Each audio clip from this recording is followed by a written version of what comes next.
पूरी दुनिया में 90 के दशक के बाद से रेलवे की प्राइवेटाइजेशन का काम चल रहा है और ज्यादातर देशों में ये काम हो रहा है। भारत ने भी इस ओर अपने कदम बढ़ा दिए हैं, लेकिन इस प्रयोग की आलोचना भी खूब हो रही है। भारत सरकार ने भारतीय रेलवे के निजीकरण के पहले चरण में करीब 150 स्टेशनों और 151 प्राइवेट ट्रेन शुरू करने की योजना बनाई।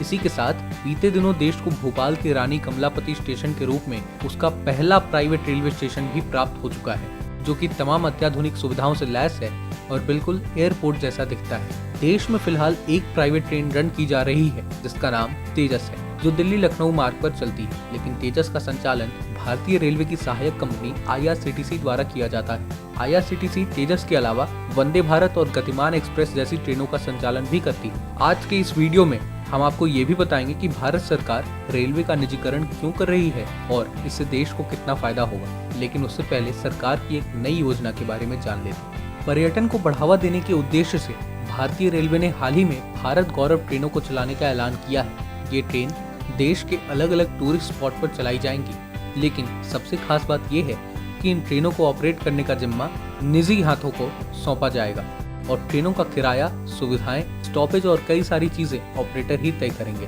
केंद्र सरकार ने देश में टूरिज्म को बढ़ावा देने के लिए थीम बेस्ड 180 से ज्यादा ट्रेनों के संचालन का फैसला किया है। इन ट्रेनों का इस्तेमाल केवल थीम बेस्ड सर्किट पर टूरिस्ट के लिए ही किया जाएगा। आम ट्रेनों की तरह एक जगह से दूसरी जगह आने जाने के लिए इन ट्रेनों का इस्तेमाल नहीं किया जा सकेगा और हर ट्रेन में 14 से 20 कोच भी होंगे। इस योजना के तहत कोई भी निजी संस्था या ट्रस्ट या राज्य सरकारें इन ट्रेनों को न्यूनतम यानी कम से कम 2 साल और अधिकतम कोचों की कोडल लाइफ तक के लिए लीज पर ले सकते हैं। तो धीरे धीरे देश में निजी ट्रेनों के संचालन को बढ़ाने के लिए केंद्र सरकार ये योजना लेकर आई। देश की रेल व्यवस्था को अपग्रेड करने के लिए एनडीए सरकार ने निजी क्षेत्र के साथ लंबी अवधि की भागीदारी का रोडमैप तैयार किया है। सरकार ने 2030 तक रेल परियोजनाओं में लगभग 50 लाख करोड़ रुपए के इन्वेस्टमेंट की प्लानिंग की है। सामान्य तौर पर सभी बिजी रूट्स पर ट्रेनों की सीटों की मांग उपलब्धता से कहीं अधिक होती है और अंत में लोगों को टिकट नहीं मिलती है। वेटिंग लिस्ट, भीड़भाड़ का सामना भी करना पड़ता है। वहीं अगर सरकार नई आधुनिक ट्रेनों को शुरू करने के लिए कोच और इंजन जैसे रोलिंग स्टॉक लाने के बारे में सोच भी ले तो इन सब में भारी निवेश की आवश्यकता होती है और फिर संचालन की लागत है, जिसमें बिजली, मैन पावर और अन्य सभी सामान शामिल हैं। ऐसे परिदृश्य में बेहतर ऑनबोर्ड सेवाओं और तेज ट्रेनों जैसी उन्नत सुविधाएं देने से भारतीय रेलवे पर एक बड़ा बोझ पड़ेगा।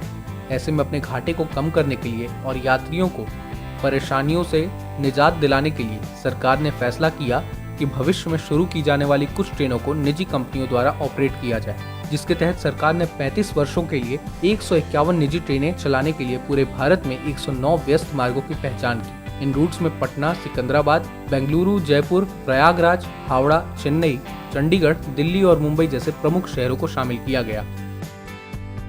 बता दें कि भारत सरकार ने सिर्फ अपने सिर के बोझ को कम करने के लिए इन प्राइवेट ट्रेनों की शुरुआत नहीं की है, बल्कि इन प्राइवेट ट्रेनों में अभी के मुकाबले कहीं ज्यादा आधुनिक सुविधाएं भी मिलेंगी। भारत सरकार ने इसके लिए एक मानक भी तैयार किया है, जिसके तहत इन ट्रेनों को भारतीय रेलवे की तुलना में तकनीकी रूप से बेहतर होना पड़ेगा।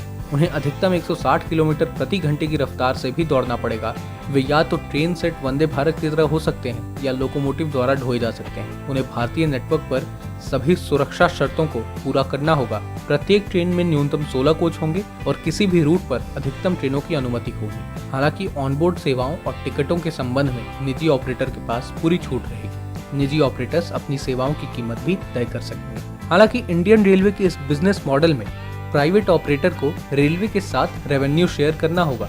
इसके अलावा रेलवे को प्रति किलोमीटर के आधार पर ट्रैक एक्सेस चार्ज के समान मानक ढुलाई शुल्क भी मिलेगा। यह शुल्क रेलवे टर्मिनलों के उपयोग, physical transportation, track maintenance, signalling और ओवरहेड्स की लागत के रूप में लगाया जाता है। हालांकि सरकार के इस कदम की काफी आलोचना भी हुई है। विपक्षी पार्टियों ने सरकार की इस योजना का काफी विरोध किया है। उनका कहना है कि रेलवे का निजीकरण एक फेलियर के रूप में साबित होगा, लेकिन बेहतर सुविधा और रेलवे के ऊपर से ओवरलोड को कम करने का ये नया तरीका कितना सफल होता है, ये तो आने वाले सालों में ही पता चल पाएगा।